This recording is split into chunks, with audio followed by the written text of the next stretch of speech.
impact de l'intelligence émotionnelle sur quoi? Sur notre bien-être et sur notre vivre ensemble, que j'allais dire, la performance sociale, notre évolution. D'entrée de jeu, il faut dire que l'objectif général de cette conférence, c'est de comprendre effectivement l'influence de l'intelligence émotionnelle dans notre dynamique sociale et surtout en tant qu'individu, est-ce que l'intelligence émotionnelle a quelque chose qui va nous impacter?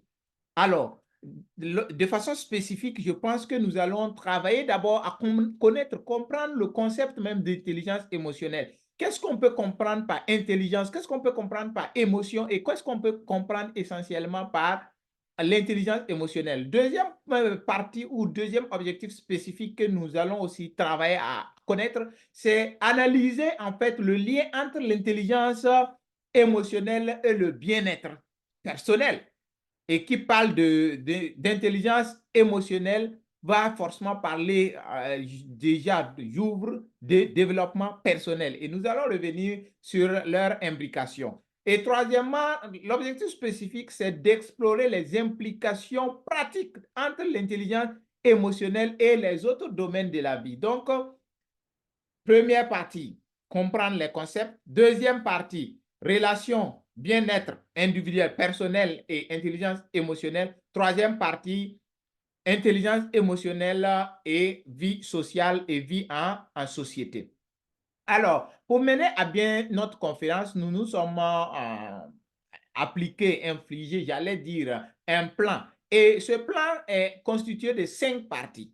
La première est que nous allons procéder à la définition des concepts. Deuxièmement, nous allons comprendre même ce que c'est que l'intelligence émotionnelle. Et troisièmement, nous allons travailler entre influence de l'intelligence émotionnelle et le bien-être. Quatrième point, nous allons voir l'impact de l'intelligence émotionnelle sur la performance sociale. Et pour terminer, nous allons voir quelques techniques pour développer en quelque sorte notre intelligence émotionnelle. Alors, si vous le permettez, d'entrée de jeu, j'aimerais encore prendre les paroles ou les propos d'un de mes futurs professeurs en psychologie qui est Peter Salvin, et c'est un psychologue américain. Il dit que les êtres humains ont 2 oreilles, ouais, vous le savez, 2 oreilles et une bouche pour écouter 2 fois plus qu'ils ne parlent. Ça, c'est un maxime que tout le monde connaît. Maintenant, sa spécificité, il ajoute que l'intelligence émotionnelle est alors la clé qui nous permet d'utiliser ces 2 oreilles-là pour entendre non seulement ce qui est dit, mais aussi ce qui ne l'est pas. Donc, l'intelligence émotionnelle, c'est cette capacité pour nous déjà, selon lui, d'écouter ce qui est dit, ce qui sera dit et ce qui ne l'est pas en quelque sorte. Alors, en guise de définition, évidemment, nous allons partir définir d'abord ce que c'est que l'intelligence. Quand on parle de l'intelligence, il y a le Robert qui propose une définition. Et dans le dictionnaire, le Robert, on dit que l'intelligence, c'est la faculté de connaître, de comprendre, la qualité en quelque sorte de s'adapter ou bien la qualité de notre esprit à comprendre ou s'adapter facilement. Voilà en fait selon le dictionnaire Le Robert. Ou deuxième définition, c'est l'ensemble des fonctions mentales en fait ayant pour objet la connaissance rationnelle. La connaissance rationnelle. Comprenez par connaissance rationnelle l'utilisation de la raison, de la pensée si vous voulez. Donc, par opposition ici, l'intelligence va pouvoir s'opposer un peu à la sensation, à l'intuition. Et je pense que nous avons, de par le passé, essayé d'étudier ces thèmes-là. Alors, ici, ce qu'il faut retenir de l'intelligence, c'est que c'est un concept vraiment multidimensionnel qui a plusieurs définitions. Mais s'il y a des aspects vraiment à retenir, c'est sa diversité à pouvoir aller dans le volet de la pensée, volet cognitif, dans le volet émotionnel et dans le volet social. Donc, l'intelligence regroupe un tant soit peu les capacités cognitives, les capacités émotionnelles et nos capacités sociales. Tout cela dans l'optique, en fait, pour nous de comprendre dans l'optique pour nous d'apprendre, dans l'optique pour nous de raisonner, c'est-à-dire résoudre des problèmes et surtout de s'adapter à de nouvelles situations. Et je pense que ici est pour moi de vous parler en quelque sorte, lorsqu'on parle d'intelligence émotionnelle, quels sont les maîtres mots qui nous viennent à l'esprit? Les maîtres mots qui nous viennent à l'esprit, en fait, c'est tout d'abord l'adaptabilité. Donc, qui parle d'intelligence émotionnelle fait référence à notre capacité à s'ajuster, à s'adapter efficacement à de nouvelles situations. Donc, une situation se présente, notre capacité déjà à pouvoir nous adapter, nous aligner là, fait référence à notre intelligence. Notre deuxième élément ou deuxième maître mot, c'est le raisonnement. Le raisonnement se veut aussi être un maître mot en fait de l'intelligence. Parlons de la créativité. Qui parle d'intelligence, qui parle de personnes intelligentes, parle de cette personne-là qui a la capacité de penser de manière originale, de produire des idées nouvelles, des idées innovantes, des idées vraiment illumineuses qui viennent vraiment de l'extraordinaire, si vous voulez. Ça fait référence aussi à cette capacité que nous avons à générer de nouvelles idées grâce à des idées précédentes, c'est-à-dire à faire un recoupement, à faire une innovation, à pourquoi pas amener des idées nouvelles. Donc, l'intelligence fait effectivement référence à ce volet de la créativité. L'intelligence, si on a parlé de raisonnement, on va parler de mémoire. Donc, on va parler ici de mémoire. Donc, cette capacité à stocker, à garder les informations, cette capacité à mémoriser, si vous voulez, et cette capacité pour nous, lorsque on va vouloir maintenant parler de quelque chose, notre capacité à ramener l'information là, c'est ça l'intelligence en quelque sorte. Les maîtres mots, en fait, lorsqu'on parle de l'intelligence et de l'intelligence en quelque sorte. Et qui parle de maître mots, je vous parlais de la mémoire, je vous parlais de la créativité. Je veux vous parler aussi de la compréhension. Quand on parle de l'intelligence, il faut parler de compréhension. Notre capacité à saisir, à interpréter des informations, à chercher à cerner des concepts. Ça, c'est vraiment un aspect assez fort de l'intelligence. Oui, parler d'intelligence, parlons de la communication. Cette capacité à transmettre aussi nos idées. Oui, parce que il n'est pas donné à tout le monde, à tout bout de champ, de savoir communiquer. Donc, développer son intelligence va en fait parler aussi de développer ses capacités communicationnelles, ses capacités de langage, d'interagir avec les autres. Il y a l'autorégulation, si vous voulez. L'autorégulation, c'est cette capacité à contrôler ses propres émotions. C'est un aspect que nous allons voir tout de suite. C'est cette capacité à contrôler les impulsions. Voilà. Parce que l'émotion est, si vous voulez, souvent intuitive. Donc, ça, on va, à partir de son siège, on va comprendre davantage. Donc, l'émotion est souvent incontrôlée. Donc, il faut savoir utiliser l'intelligence pour pouvoir canaliser, pour pouvoir comprendre, pour pouvoir gérer en fait cette situation-là. Et pour ajouter au maître mot, lorsque vous parlez d'intelligence, c'est la flexibilité mentale. Vous allez voir que souvent, ceux qu'on va qualifier de moins ou de ceux qui n'ont pas une capacité intellectuelle élevée vont être souvent très rigides. Donc, ils n'ont pas une certaine flexibilité mentale. Non, non. Ce qu'ils connaissent, c'est ça ou rien. C'est son point de vue ou rien. Il n'a pas une certaine large éventualité de compréhension des choses. Alors, pour terminer à ce niveau, j'aimerais vous parler de quoi? De l'intelligence qui évoque l'intelligence émotionnelle. Oui, objet en fait de notre mot et de notre thème. Lorsqu'on parle d'intelligence, c'est notre capacité, rappelez-vous, de l'autorégulation. C'est notre capacité à reconnaître en fait nos émotions, à comprendre nos émotions, à gérer et à percevoir et pouvoir interpréter ces informations qui nous viennent ou bien qui émanent de nous, qui nous viennent pour faire allusion aux émotions des autres. Mais nous allons revenir en fait sur ces aspects-là. Mesdames et messieurs, lorsque nous parlons d'émotion, ça va rapidement, d'intelligence, ça va rapidement vous rappeler les types d'intelligence. Voilà. Et pour ceux qui sont des formateurs au cabinet, nous avons déjà évoqué cette question-là. Et effectivement, en l'homme, il existe plusieurs types d'intelligence. Et il y a un grand monsieur, notamment Gardner, Howard Gardner, qui a développé ce que nous allons aller appeler la théorie des intelligences multiples. Et selon Gardner, Gardner a trouvé qu'en l'homme, il y a plusieurs types d'intelligence. Et ces types d'intelligence s'expriment d'une manière ou d'une autre, de façon différente. Mais je ne vais pas rentrer dans les détails parce que c'est assez volumineux et ça fera certainement l'objet d'une autre conférence. Et je vais juste les citer. Il y a ce que nous allons appeler l'intelligence linguistique, il y a l'intelligence logico-mathématique, notre intelligence spatiale, l'intelligence kinésistique ou l'intelligence corporelle, il y a l'intelligence musicale, l'intelligence interpersonnelle, l'intelligence intrapersonnelle, l'intelligence naturaliste, qui est cette capacité pour nous, une fois d'appréhension de la nature, de compréhension d'un certain nombre de phénomènes naturels. Alors, ceux qui ont une intelligence naturelle élevée vont avoir une aisance en quelque sorte d'explication, de compréhension de la nature en quelque sorte.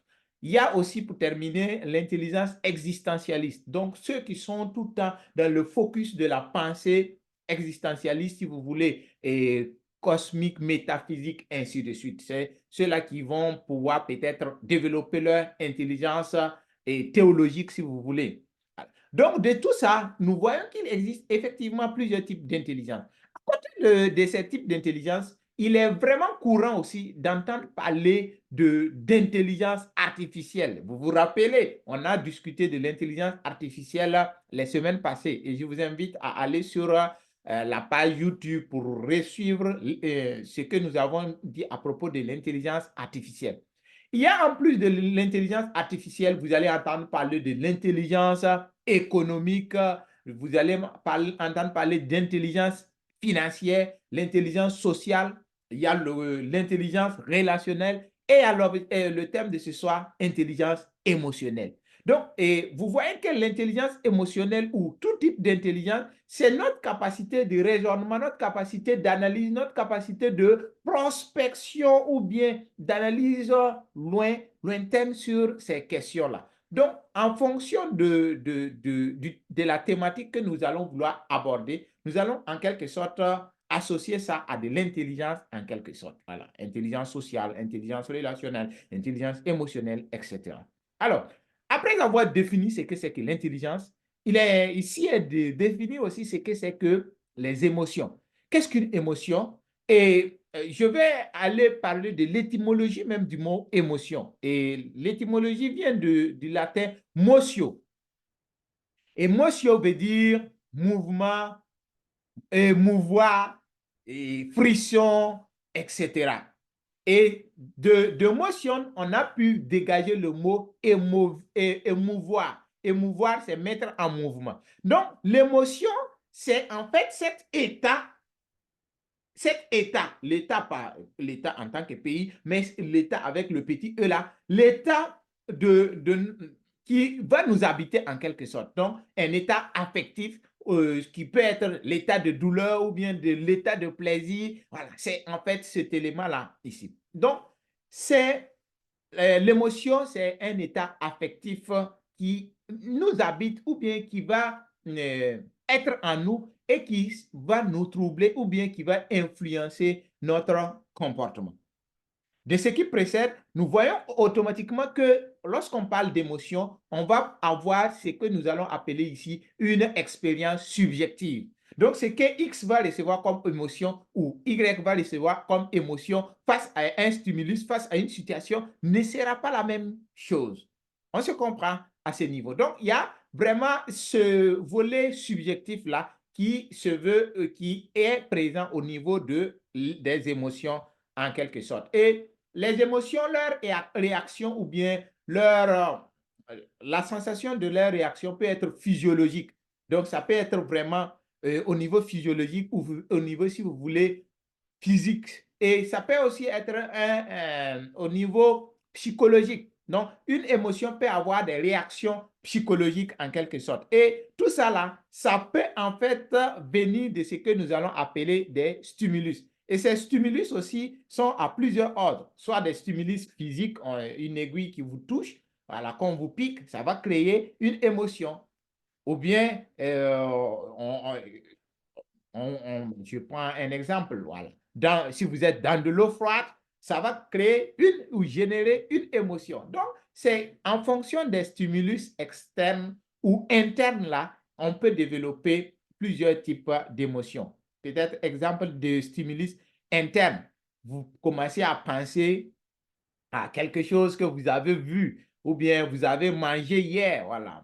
Quand j'ai parlé de manger, ça va vous permettre de boire de l'eau. C'est comme ce qu'on aime dire. Donc, ça peut, une émotion par la pensée peut conduire un état affectif d'une manière ou d'une autre. Et les émotions, on va le voir, hein, il y a plusieurs ordres. Ça donne des ressentis qui peuvent être des ressentis de manière positive ou des ressentis de manière neutre ou négative. Donc, il y a ces aspects.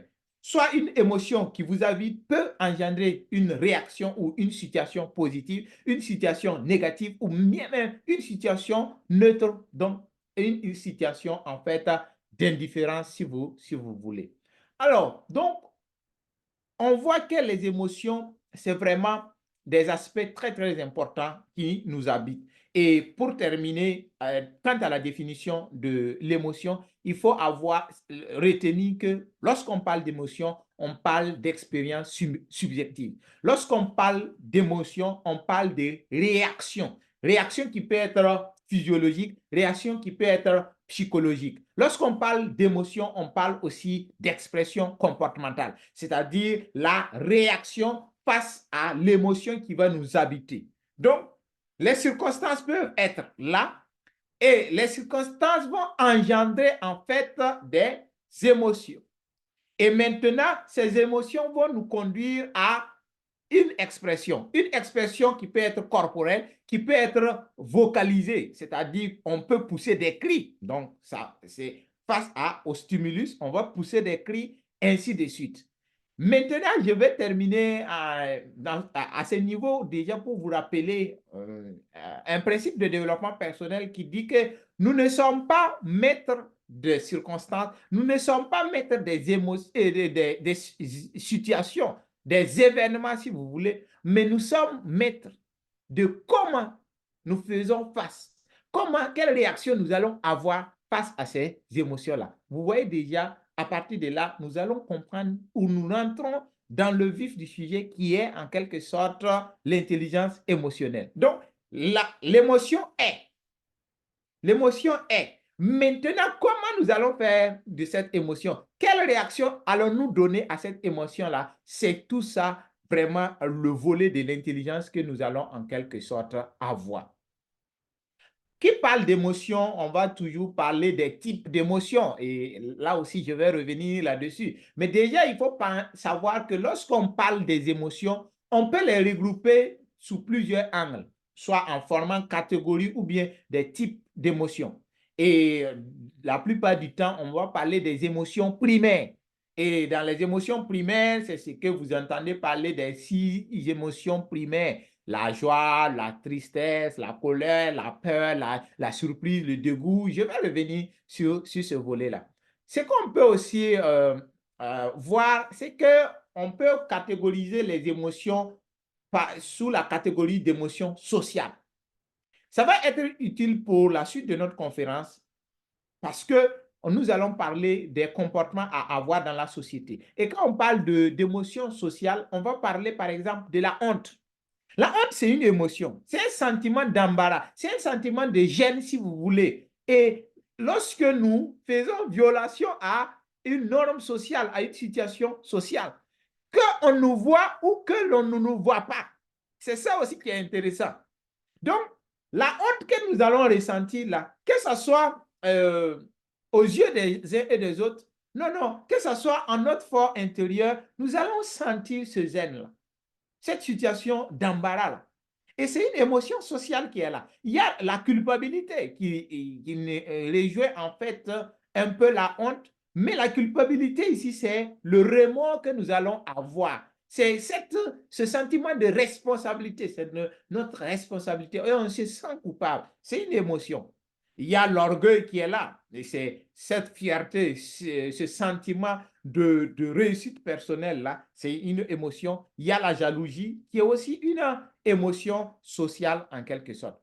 Émotion aussi complexe, que je dirais difficilement catégorisable. Mais les émotions complexes, il y a l'amour. Et j'aimerais qu'on revienne sur l'amour lorsqu'on va pas ouvrir la discussion. Est-ce que l'amour, est-ce un sentiment ou bien l'amour est une émotion? Retenez que le sentiment, c'est le ressenti, si vous voulez, en fait, de l'émotion. Et maintenant, est-ce que l'amour, c'est un sentiment ou bien l'amour, c'est une émotion? Il y a aussi la compassion. La compassion qui fait partie des émotions complexes. Et l'ennui aussi fait partie des émotions complexes. Il y a le regret. Émotion complexe fait allusion à la réunion de plusieurs émotions, en quelque sorte, si vous voulez, pour le dire. Et un type d'émotion qui nous va être utile aussi, c'est les émotions autorégulatrices.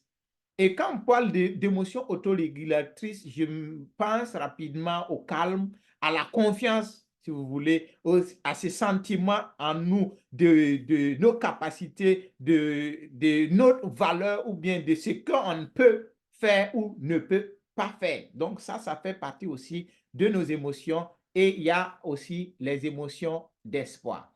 Alors, je veux vous présenter un tableau afin que de vous amener à comprendre davantage lorsqu'on parle de ces émotions-là. Qu'est-ce qu'on peut comprendre, si vous voulez, de façon rapide sur ce volet de, des émotions? Alors, voilà en fait des visages, si vous voulez, et ces visages présentent des types d'émotions. Il y a la colère, il y a le dégoût, il y a la peur, il y a la tristesse, il y a la joie, il y a la surprise. Alors, selon vous, cette image, la première image en haut à gauche, présente quoi? Nous sommes dans quelle situation?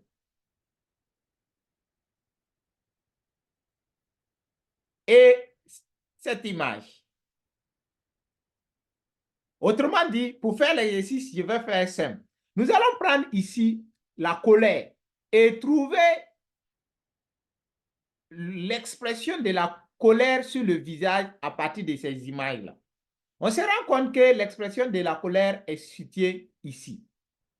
Quand quelqu'un est en colère, voilà en fait un peu son visage. Quand il y a le dégoût,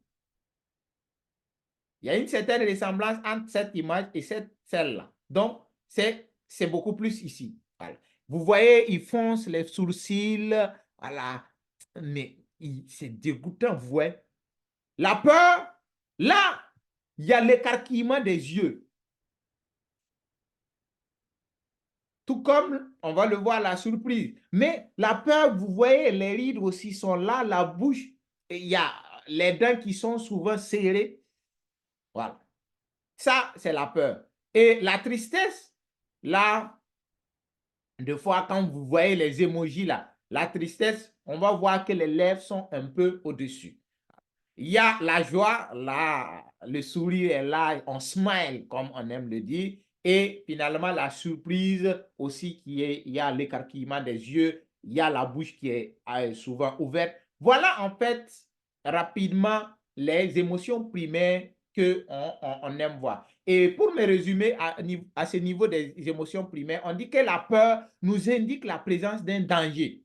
Quand on a peur, en fait, il y a un sentiment de danger qui est là. Et c'est pour nous encourager à fuir. Quand on parle de la colère, c'est pour nous inciter au combat. La colère diffère de la tristesse parce que la tristesse signifie qu'il y a besoin ici d'aide. On est en situation de besoin d'aide. Le dégoût, c'est que nous sommes peut-être à une situation où de la présence d'un facteur ou d'un événement extérieur que l'on n'aime pas. Et si ça nous met, par exemple, en garde qu'on a mangé ou on a consommé des aliments qui ne sont pas favorables pour notre santé. La surprise, c'est l'état d'alerte. Donc, ça crée, en fait, ce que vous voulez. L'adrénaline est tellement déversée en quantité dans le sang. l'adrénaline qui sont des hormones, il y a l'adrénaline et le cortisol, qui sont injectés, si vous voulez, rapidement dans le sang. Et c'est ça qui va nous propulser l'alerte. Et cette alerte-là va nous conduire à la fuite ou bien à pouvoir combattre. Et peut-être lorsqu'on va revenir sur le module sur la gestion du stress, on va comprendre davantage. Il y a la joie, c'est une émotion qui nous amène à coopérer, à reproduire, à refaire tel ou tel élément en quelque sorte. Donc, nous voyons que tous ces aspects-là sont vraiment importants pour notre survie, pour notre bien-être. Et les émotions existent sur l'être humain depuis la nuit des temps. Depuis, si vous voulez, que le monde est monde, les émotions ont toujours existé. Et les émotions sont nécessaires pour notre survie, pour la survie de l'Homo sapiens. Vous vous rappelez, quand on a parlé de l'évolution de l'être humain, on a parlé de l'Homo sapiens. Et les émotions ont été créées dans le processus de l'évolution pour nous permettre de nous protéger, pour nous créer en nous des alertes si vous voulez. Et pour vous en convaincre, je vais vous partager ici en fait l'évolution de notre cerveau. Et l'évolution de notre cerveau suivant en quelque sorte des âges si vous voulez. Et voilà un peu cette évolution. Donc, on va voir que en fait notre cerveau a des parties. Nous avons vu ça aussi la semaine passée, notamment la répartition tripartite du cerveau. Et cette répartition tripartite du cerveau montre que il y a le cerveau reptilien qui s'est développé il y a 400 millions d'années. Et c'est là, c'est le siège de tout ce qui est réflexe, tout ce qui est comportement primitif, tout ce qui est, par exemple, la faim, si vous voulez, la respiration. Voilà, c'est le siège, en fait, de ce cerveau-là. Il y a le cerveau reptilien, le cerveau, du moins, excusez, le cerveau limbique, qui s'est développé il y a 60 millions d'années. Et c'est là le siège de tout ce qui est affectif. Émotions, si vous voulez. Il y a nos pulsions, nos émotions, les relations sociales, la mémoire émotionnelle à long terme. C'est ce siège-là, c'est en fait à ce niveau que se développe ou bien est travaillé, en fait, si vous voulez, le volet émotionnel. Et pour terminer, il y a la partie néocortex. Et le néocortex s'est développé très, très récemment, si vous voulez. Bon, si on dit 4 millions d'années par rapport à l'évolution, c'est ça, je dis très récemment. Et c'est là le siège de la réflexion, le langage, la conscience de soi, l'adaptation, la mémoire, ainsi de suite, si vous voulez, le développement 100% de l'intelligence en quelque sorte. Donc, de ce qui précède, on se rend compte que toute information qui entre dans le cerveau là, via les perceptions, via les stimulus là, passe par la voie émotionnelle. Donc, il est traité dans la voie, dans le cerveau limbique et reptilien là, de façon globale, avant d'arriver de façon dans le cerveau ou bien dans le néocortex pour être analysé de façon spécifique. Si nous comprenons ça, nous allons comprendre rapidement quoi? On va comprendre davantage ce que nous allons appeler nos comportements instinctifs ou bien nos comportements intuitifs. Et de là, on se rend compte que nos capacités intellectuelles là sont influencées par nos états affectifs. Donc, notre intelligence, oui, c'est vrai, c'est notre capacité d'analyse est beaucoup plus influencée par nos émotions.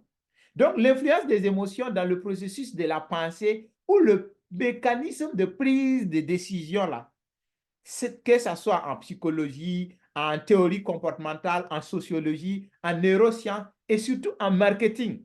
De nos jours, vous allez entendre parler de neuromarketing.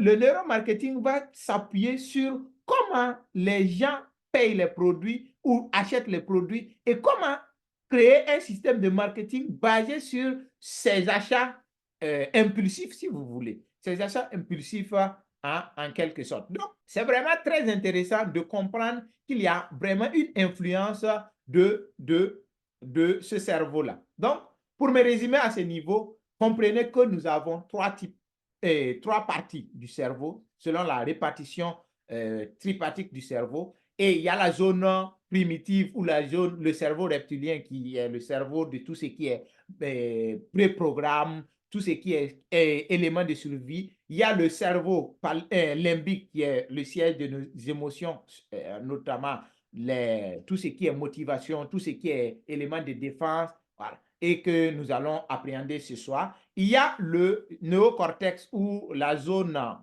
le cerveau pensant, qui est vraiment ce qui nous met en commun peut-être avec ces dernières années de l'Homo sapiens. Et on peut dire que le néocortex nous diffère en fait de tout ce qui est reptilien ou des animaux en quelque sorte. Alors, pour finir avec les éléments définitionnels en quelque sorte des émotions, retenons que l'émotion a toujours existé. Et l'émotion, c'est un sentiment naturel. C'est un sentiment naturel. Et l'émotion joue un rôle crucial, un rôle important dans notre vie, un rôle vraiment fondamental, si vous voulez, surtout dans les prises de décision, dans notre capacité de réaction avec les autres, donc intelligence relationnelle ou intelligence sociale. Dans nos comportements de tous les jours, l'émotion joue un rôle essentiel. Et pour pouvoir être dans le bien-être, nous allons voir que cet élément-là est essentiel. Essentiel. Essentiel.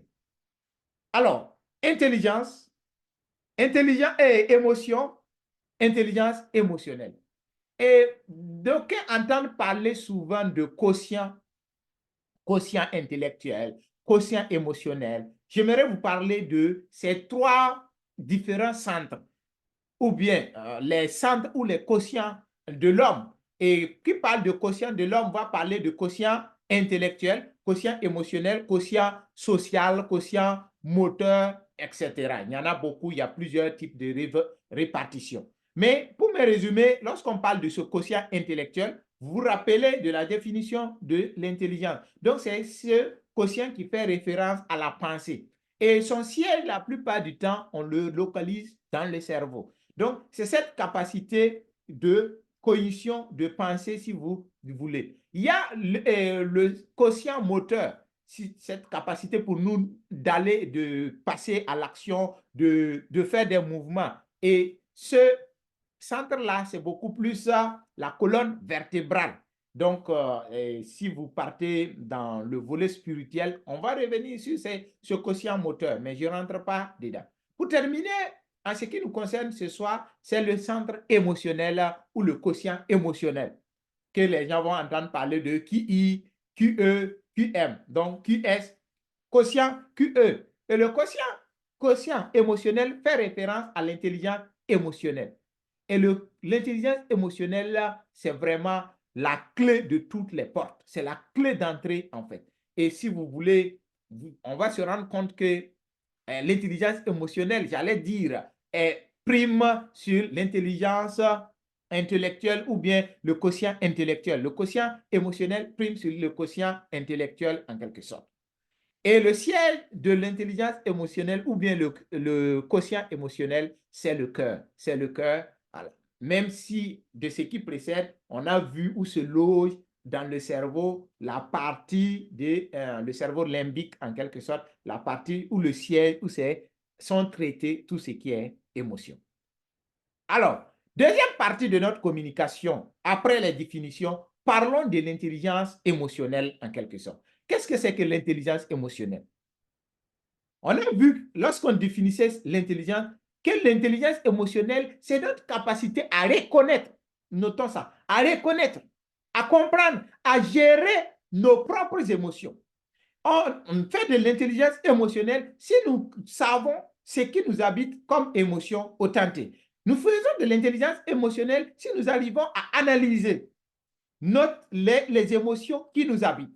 Nous faisons aussi de l'intelligence émotionnelle. Deuxième partie de l'intelligence émotionnelle, c'est notre capacité à percevoir, à interpréter les émotions d'autres personnes et surtout de manière efficace.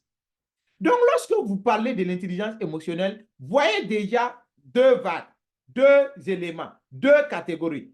Cette catégorie qui concerne ma capacité de reconnaître que je suis dans telle ou telle émotion, dans un état émotif, ma capacité à gérer cet élément-là. Mais il y a aussi la deuxième partie qui est la partie autre personne. Cette capacité pour moi de comprendre en fait les émotions des autres, de pouvoir percevoir les émotions des autres et surtout pour terminer, de faire la relation entre mes émotions et les émotions d'autrui pour créer une communication efficace.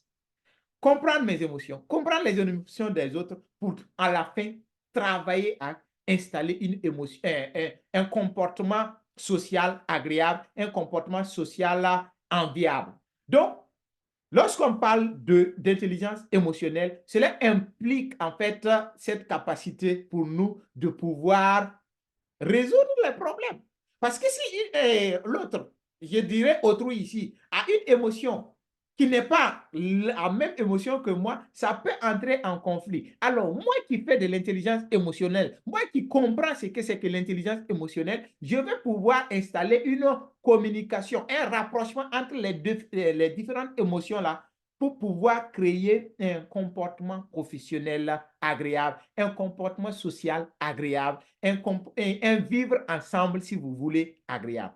Alors, pour vous dire, quand on fait de l'intelligence émotionnelle, en principe, ne doit pas être dans des situations conflictuelles. Il doit au contraire pouvoir développer un certain nombre d'aspects pour mieux vivre en société. D'où l'intérêt vraiment de notre thème, d'où la problématique de ce thème-là. Comment, à partir de notre intelligence émotionnelle, influencer nos relations interpersonnelles, nos relations avec les autres, influencer notre relation intrapersonnelle, notre relation avec nous-mêmes là. Il y a une influence à avoir et c'est ça, en fait, si vous voulez, l'objectif de cette conférence-là.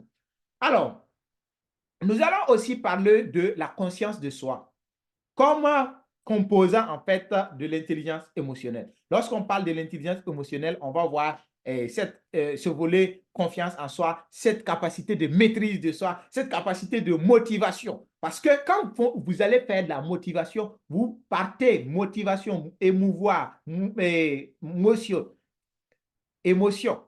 Donc, quand vous faites de la motivation, c'est votre capacité à toucher les émotions des gens.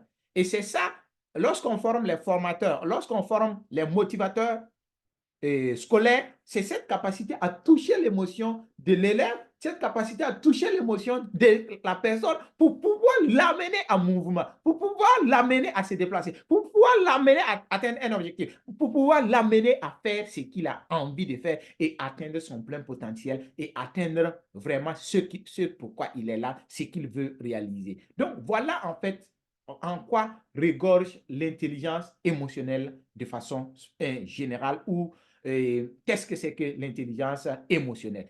Capacité à connaître ses émotions, comprendre, analyser, gérer ses propres émotions, comprendre, analyser, connaître les émotions vraiment de façon efficace, les émotions d'autres et surtout faire cette relation-là pour créer un vivre ensemble. Alors, nous allons entrer dans la troisième partie de notre communication qui est quoi? L'intelligence émotionnelle et le bien-être. En quoi cette intelligence émotionnelle peut conduire, peut nous aider à pouvoir installer un bien-être? Alors, d'entrée de jeu, j'aimerais vous parler de Cyrulnik. Cyrulnik qui dit que l'ennui avec les humains, c'est qu'ils voient l'univers avec les idées bien plus qu'avec leurs yeux. Les gens, s'il y a des gens, c'est lorsqu'ils parlaient de la relation humaine ou bien la gestion des conflits. Les uns et les autres, quand ils veulent parler de quelque chose, ils ne vont pas parler de ce qu'il a comme perception. Donc, les yeux, c'est la perception. De ce qu'il a comme sensation, le toucher. De ce qu'il a comme, oui, entendre. Mais il va donner l'interprétation de ce qu'il a entendu. Donc, la réaction, c'est-à-dire comment lui, il a eu, c'est ce que nous allons appeler les idées, ce qu'il a là. Donc, ce qu'il a produit comme interprétation de la perception. Et s'il y a une situation conflictuelle, ce n'est pas dû à l'événement, ce n'est pas dû à la situation, mais c'est dû en quelque sorte à l'interprétation. Pour vous prendre un exemple concret, Prenons un cas de quelqu'un, X insulte Y, et ça crée une situation conflictuelle. Il va dire, par exemple, avec tes oreilles, là, ou bien tes grosses oreilles. Quand il dit avec tes grosses oreilles, ce n'est pas les grosses oreilles qui, en fait, font le problème, mais c'est l'interprétation de ce que c'est que les grosses oreilles en fonction de la situation du milieu, en fonction de qui le dit. C'est ça là qui va créer le fighting, ou la lutte, ou bien le conflit en quelque sorte. Donc, il faut comprendre effectivement que cette relation d'intelligence avec d'intelligence émotionnelle avec le bien-être émane de notre capacité à pouvoir interpréter, à pouvoir donner sens à l'émotion qui nous habite. Et pour ce faire, l'intelligence émotionnelle a une influence considérable sur notre santé mentale. Par exemple, la gestion du stress. Si vous ne savez pas gérer le stress, si vous ne savez pas gérer l'anxiété en milieu de travail ou bien le stress personnel, vous allez avoir un problème de santé mentale, mental health. Oui, oui, de santé mentale, il y aura un problème. Vous allez savoir que l'intelligence émotionnelle a une influence sur la prévention de la dépression. Donc, si vous savez gérer les émotions, si vous savez faire la part des choses entre vous et l'émotion qui vous habite, entre vous et les sentiments, ça vous permet de diminuer la dépression. Ça va vous permettre de créer un sentiment de résilience. Il y a aussi de l'influence entre l'émotion, l'intelligence émotionnelle et le système immunitaire, notamment dans la santé physique. Le système immunitaire qui est nos globules de défense là, si nous ne faisons pas de l'intelligence émotionnelle, nous allons réduire cette capacité de défense de notre organisme. D'où, quand on vous parle tout le temps de ceux, si vous connaissez, comprenez l'intelligence émotionnelle, si vous avez un certain nombre de connaissances, vous pouvez ne plus jamais connaître ce qui s'appelle la maladie. Parce que vous allez faire un certain nombre de réactions physiologiques, un certain nombre de réactions psychologiques, savoir gérer tout ce qui est santé liée au mental, tout ce qui est santé liée au physique, si vous voulez. Parce que l'intelligence émotionnelle va permettre de réduire les risques de maladies liées au stress. Et je ne vous dis pas combien de maladies sont beaucoup plus liées au stress, sont beaucoup plus liées au manque à la mauvaise gestion, si vous voulez, de nos émotions. Et par exemple, j'aime taquiner les gens en disant que maladie, le mot maladie même, c'est maladie. Maladie, maladie. Tu as dit quelque chose de mal sur toi. Alors, tu vas connaître cette manifestation de ce que tu as dit mal sur toi. J'ai mal à la tête, ça, c'est mal à dire quelque chose de mal sur. Et c'est pour cela que vous devez toujours avoir la phrase « je suis la santé, je suis le bonheur, je suis la joie » pour pouvoir conditionner en fait cette intelligence émotionnelle-là. Il y a aussi la promotion d'une mode de vie saine. Si vous faites de l'intelligence émotionnelle, vous allez voir que votre vie, santé physique aura forcément un impact positif. Et de façon générale, votre vie en général sera influencée parce que vous allez tout le temps comprendre comment agir, comment gérer ses émotions, comment avoir de la satisfaction professionnelle, de la satisfaction personnelle, comment transformer sa vie et comment créer des relations interpersonnelles efficaces, époustouflantes, épanouissantes. Oui, parce que vous savez désormais si celui qui est en face, quelles sont ses émotions, comment il réagit face à ces émotions-là. Mesdames et messieurs, les émotions et la raison. Faut-il croire que les émotions s'opposent à la raison? Parce qu'on aime l'entendre. Ah non, faut pas être, tu parles, tu es émotif. Oh non, tu es dans l'émotion. Ça veut dire que tu n'es pas dans un raisonnement cohérent. Non.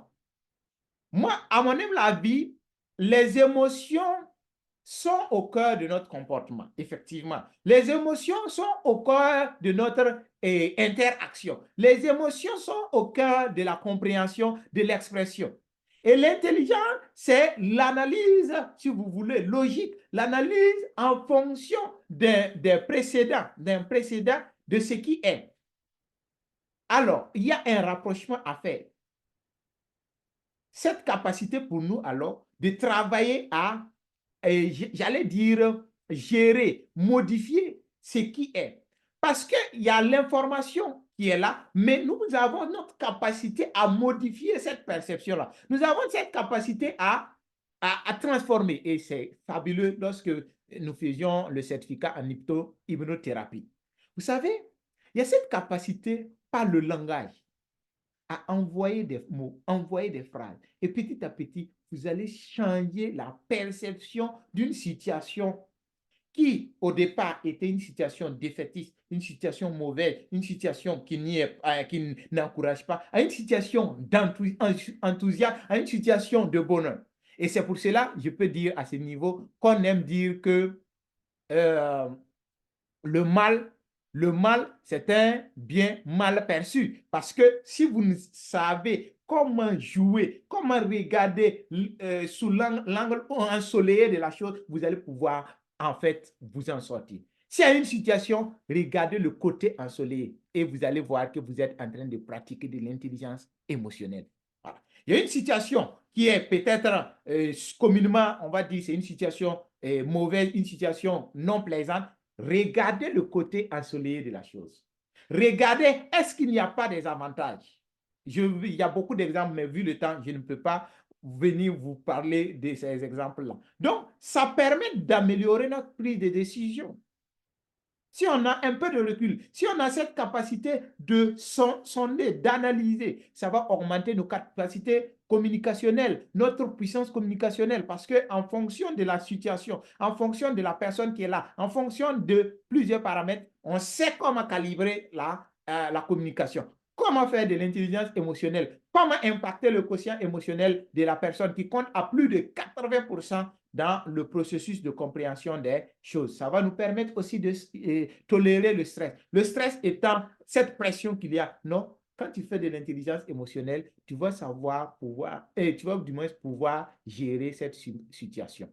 Alors, je vais déjà vous partager aussi comment on peut en quelque sorte, si vous voulez, gérer ce comportement des émotions primaires qui nous habitent. Et je vais vous parler de, en quelque sorte, comment ces émotions primaires-là fonctionnent. Si je prends, en fait, l'émotion, nous allons voir que c'est un signal. Et chaque émotion a, en quelque sorte, un besoin qu'il va, en quelque sorte, afficher. Et ce besoin-là va engendrer une réaction à avoir. Si nous sommes en situation de peur, c'est que nous sommes en situation d'incapacité. Il y a un besoin de capacitation, si vous voulez, si vous me permettez ce terme-là. C'est un besoin de créer les garde-fous pour créer la sécurité. Donc, s'il n'y a pas, en fait, cette capacité, on va créer une distanciation. Donc, la solution à apporter à ce besoin, c'est de créer la sécurité. La colère, c'est l'impuissance. Et ça crée un mouvement de combativité. Et pour pouvoir aider les gens à pouvoir ne pas être colérique ou ne pas avoir de la colère, c'est de leur donner la capacité d'agir, la capacité de faire. Ça ne va pas engager cette combativité, si vous voulez. La joie, c'est la satisfaction, c'est cette capacité à faire de l'épanouissement. Et la tristesse, c'est un signal de perte, un signal de manque, un signal de manque s'il n'y a pas quelque chose. Donc, il faut travailler à combler, il faut travailler à apporter un aspect qui va combler cette perte-là. Sinon, la personne va aller au repli de soi. Et pour accompagner les gens en situation de tristesse, c'est de travailler à ce qu'ils sortent de cette capacité à l'écoquilier à se renfermer en un mot, à se renfermer. Donc, vous allez l'amener à s'ouvrir, vous allez l'amener à parler aux autres. Il y a plusieurs exercices qu'on peut faire dans ce sens-là. Donc, le dégoût ici, c'est lorsque ce n'est pas bon, ça, on rejette. Et la solution, c'est de travailler en quelque sorte à proposer ce qui ne va pas être dégoûtant. La stupéfaction, c'est la surprise, si vous voulez. qu'on ne s'attendait pas. Et il faut, en fonction d'une situation ou d'une autre, éviter de surprendre les gens, éviter de créer des situations de surprise parce que ça peut détruire, ça peut vraiment avoir des situations non plaisantes. Alors, j'aime donner cette anecdote en disant qu'une émotion forte, quand elle s'exprime, quand elle est là, ça doit être en fait traité. Sinon, si vous ne le traitez pas, quand la situation émotionnelle s'exprime, si vous réprimez en fait l'émotion, ça s'imprime. Ça va être là. Et le fait que ça soit tout le temps là, ça va déprimer. Je vais partager avec vous dans le chat là une vidéo qui explique très, très en détail cette impression de l'émotion et cette dépression que l'émotion peut engendrer et comment vraiment travailler à pouvoir gérer ça. Alors, je vous donne déjà comment canaliser, comment gérer ces émotions, comment faire de l'intelligence émotionnelle si vous voulez. Donc, dès qu'il y a une situation d'émotion, l'émotion est là, il faut accueillir l'émotion, il faut accepter l'émotion, il faut comprendre que l'émotion, cette émotion-là, je la vis maintenant et vous devez l'accepter avec bienveillance. Vous devez la comprendre et maintenant, installer le calme. Il faut vous calmer. Et pour se calmer, il faut respirer. Il faut respirer. La pratique de la respiration. Il faut se détendre.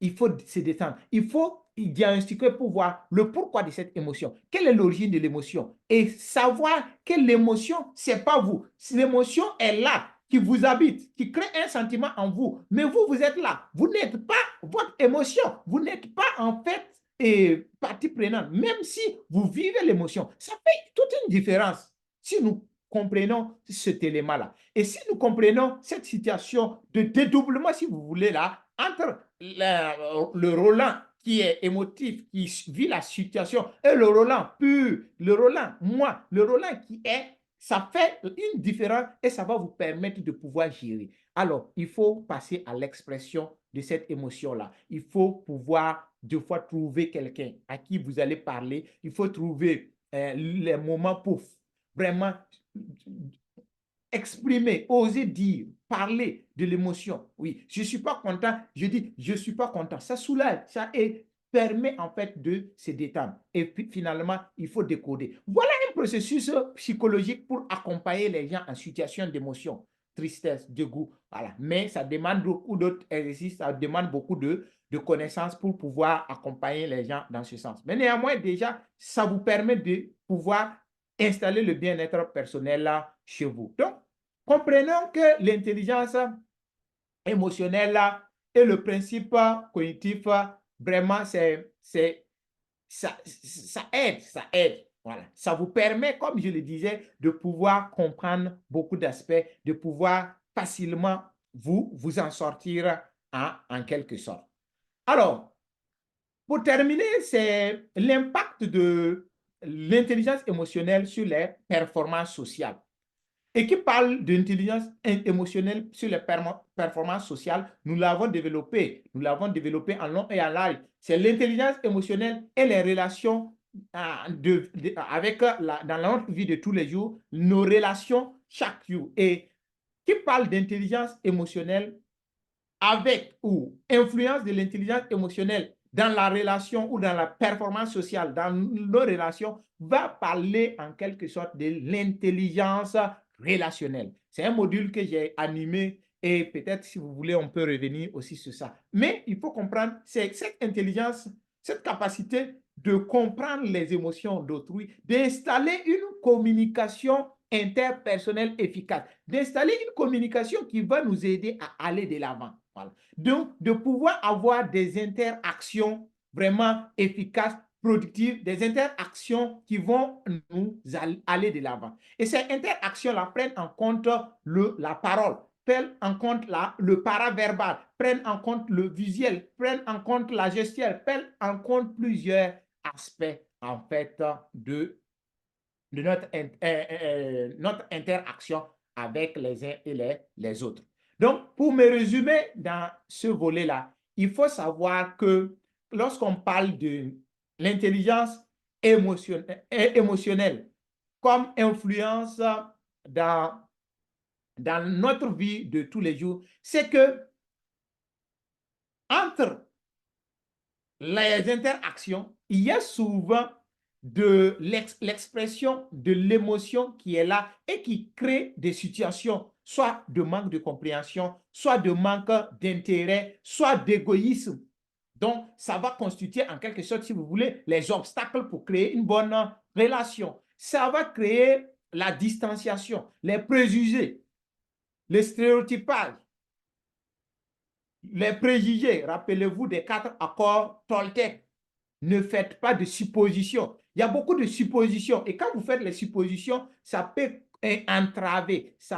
entraver votre intelligence relationnelle, ça peut entraver votre performance sociale. Il faut éviter l'ingratitude, donc travailler à faire de la gratitude, le remerciement, oui, le positivisme social, ainsi de suite. Donc, tous ces ensembles-là peuvent nous aider à pouvoir installer une bonne relation interpersonnelle, une bonne performance sociale. Alors, qui parle d'intelligence émotionnelle appliquée à la performance sociale va travailler à encourager les gens à l'amour de soi. L'amour de soi. Si vous vivez l'amour de soi, vous allez vivre l'amour des autres. Rappelez-vous, la deuxième plus grande loi parlée par Jésus-Christ dit que, voilà, aime ton prochain comme toi-même. Aime ton prochain comme toi-même. La première loi se veut, aime toi-même pour mieux aimer ton prochain. Et donc, l'amour de soi est un facteur qui va nous permettre d'installer une bonne performance sociale, une bonne relation sociale. L'amour des autres, il y a le sourire. Vous voyez, le sourire, c'est petit, mais c'est puissant. C'est comme on aime le dire. En marketing, on revient sur ça et il faut sourire. Il faut sourire. Là même, là, il faut sourire. Voilà. Tu souris un peu. Tu vois, ça aide, ça aide. Oui, c'est un aspect qui aide beaucoup. Il faut savoir s'adapter. Il faut savoir arrêter les suppositions si vous voulez aller dans l'intelligence émotionnelle. Il faut communiquer. Communiquer. Parce que la force ne sert à rien si vous voulez de bonnes relations. Donc, la force est en quelque sorte inutile en matière de relations. On ne force pas. Non, on communique, on ne suppose pas, on détaille, on aime, on s'ouvre et on va créer une intelligence émotionnelle. Alors, la dernière partie, c'est comment développer son intelligence émotionnelle. Quelles sont les parties ou bien quelles sont les pratiques, les techniques, les méthodes pour pouvoir avoir une haute intelligence émotionnelle. Mesdames et messieurs, pour avoir une haute intelligence émotionnelle, il faut pratiquer la conscience de soi. Si vous rappelez des caractéristiques ontologiques de l'être, c'est la conscience de soi qui vient en premier. Cogito ergo sum. Cogito ergo sum. Je pense donc je suis. Je pense donc je suis. Cette capacité pour nous de réfléchir, cette capacité pour nous de penser, penser à nos émotions, penser à nos comportements, penser à nos, si vous voulez, penser à nos pensées, si vous me permettez, mais néanmoins raisonner. Voilà, penser, observer vos émotions. Si vous voulez, j'allais parler d'un principe philosophique qui parle du dédoublement. Il y a le moi, et il y a il y a le je. Le je et le moi. Le je et le moi, c'est un dédoublement. Il y a je qui est l'authenticité et il y a le moi qui est le comportement ou l'émotion ou l'élément social ou le rôle social, le reflet du jeu. Et s'il y a conflit entre le moi et le jeu, il y a forcément un conflit interpersonnel, de communication interpersonnelle. Donc, il faut que le jeu puisse développer la conscience en soi pour observer le moi, pour analyser en quelque sorte. Voilà. Donc, voilà un aspect important pour augmenter son intelligence émotionnelle. Autre élément, c'est cultiver la maîtrise de soi. Vous voyez, par plusieurs manières, vous pouvez travailler à faire la maîtrise de soi. Ça va vous permettre de gérer le stress, gérer l'anxiété. Voilà. Vous voyez, il y a des pratiques sportives pour créer la maîtrise de soi. Et à chaque fois, j'aime dire, il faut avoir 30 secondes pour penser à vous-même, penser à la situation. Ça va vous éviter les réactions impulsives, les réactions, vraiment les émotions, de pouvoir gérer les émotions impulsives en quelque sorte. Il faut aussi travailler avec l'empathie. L'empathie, si vous développez votre empathie, vous allez développer ce que nous appelons l'écoute active. Des gens vont venir souvent avec une émotion, une situation pour vous peut-être s'affronter à vous. Non. Mettez-vous à sa place. Écoutez-lui, la personne avec attention, avec vraiment étant présent.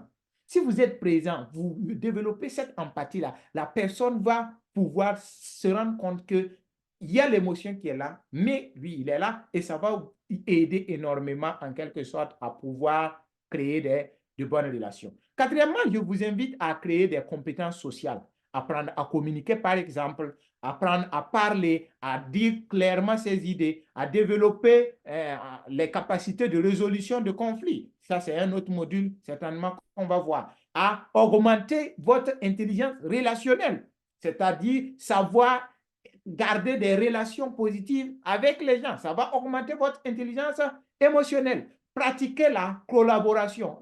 Ceux qui veulent vivre tout le temps en autarcie, non, ce n'est pas normal. Ceux qui veulent vivre isolés, c'est pas, non, travailler à être avec les gens, travailler à être tout le temps ensemble. Un autre aspect pour développer son intelligence émotionnelle, c'est l'apprentissage continu.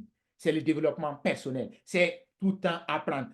Dormir toujours plus intelligent. Dormir toujours plus intelligent. Je ne voulais pas dire dormir moins bête. En fait, c'est ça. Il faut lire les livres, il faut suivre des formations, suivre des conférences comme ça. Chaque semaine, nous devons être ensemble ici. Voilà.